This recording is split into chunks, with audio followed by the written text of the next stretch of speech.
Hello guys, কেমন আছো সবাই? আশা করছি সবাই খুব ভালো আছো, আমরাও ভীষণ ভালো আছি। তো দেখো, রাত 11টার সময় আমি বানাচ্ছি গোলা রুটি, আর আজকের ভিডিওটা ভাই স্টার্ট করেছে। আর ভিডিওটা কেমন লাগলো অবশ্যই কমেন্ট করে জানিও। এবার তোমাদের অনেকেরই মনে হবে এত রাত্রে আমরা ভাত না খেয়ে গোলা রুটি কেন খাচ্ছি, কি তাই তো? তো চলো তার কারণটা একটু তোমরা শুনে নাও। তো গাইস দেখো, আমাদের বাড়িতে এখন হচ্ছে গোলা রুটি। তার কারণ আমাদের বাড়িতে ভাত রান্না করেনি আমার মা, আমাদের উপরে রাগ করে না খেয়ে তো থাকা যায় না, তার জন্য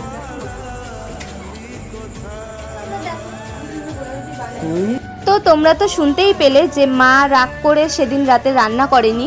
আর মা রাগ করেছিল তার কারণ সকালবেলা মা আমাদের বলেছিল যে বাজার থেকে সবজি নিয়ে আসতে, কিন্তু আমরা দুজনের একজনও সেদিন বাজারে যাইনি, যার জন্য মায়ের মাথাটা সারাদিনই গরম ছিল আর রাতে তাই রাগ করে রান্নাও করেনি। আমরা ভাবলাম রাতে না খেয়ে থাকবো, তার থেকে ভালো গোলা রুটি বানিয়ে খেয়ে নিই। আর আমি রান্না করতে যাব অথচ ছ্যাঁকা খাবো না, এটা কখনোই সম্ভব নয়। তাই দেখো, প্রতিবারের মতো এবারেও আমি গোলা রুটি করতে গিয়েও ছ্যাঁকা খেয়ে, এই লজ্জার কথা আমি কাকে বলবো। আর এদিকে দেখো, আমি রুটি করছি আর আমার ভাই কিভাবে তাকিয়ে আছে হ্যাংলার মতো। তাই আমি ওকে বলছিলাম এভাবে তাকিয়ে থাকিস না, আমাদের পেটে ব্যথা করবে। আর সত্যি বলতে গোলা রুটি খেতে আমাদের ভীষণ ভালো লাগে, আমরা মাঝে মধ্যেই গোলা রুটি বানিয়ে খাই।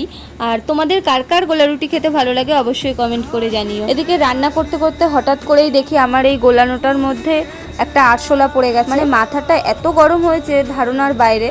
এমনিতেই মা রাগ করে রান্না করেনি, তার উপরে যাও বা একটু খাবার বানাচ্ছিলাম, সেটাও পুরো নষ্ট হয়ে গেল।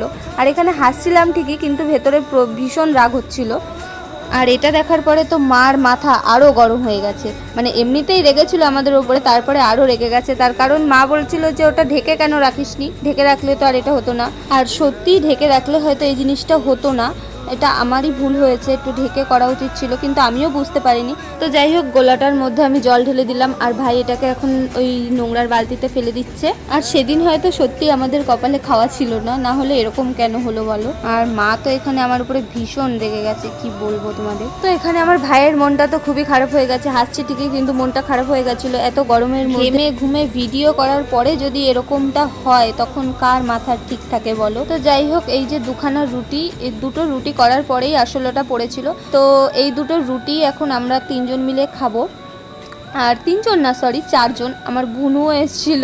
তো আর কি, সেদিন রাতে এই দুটো রুটি খেয়েই আমাদের, মানে দুটো রুটি ভাগ করে খেয়েই আমাদের রাতটা কেটেছিল। তো ভিডিওটা এই পর্যন্তই, কেমন লাগলো অবশ্যই কমেন্ট করে জানিও, ভালো লাগলে লাইক কমেন্ট অ্যান্ড শেয়ার করে দিও। আর যারা নতুন আছো তারা অবশ্যই পেজটিকে ফলো করে দিও। তো চলো, দেখা হচ্ছে নেক্সট ভিডিওতে, টাটা।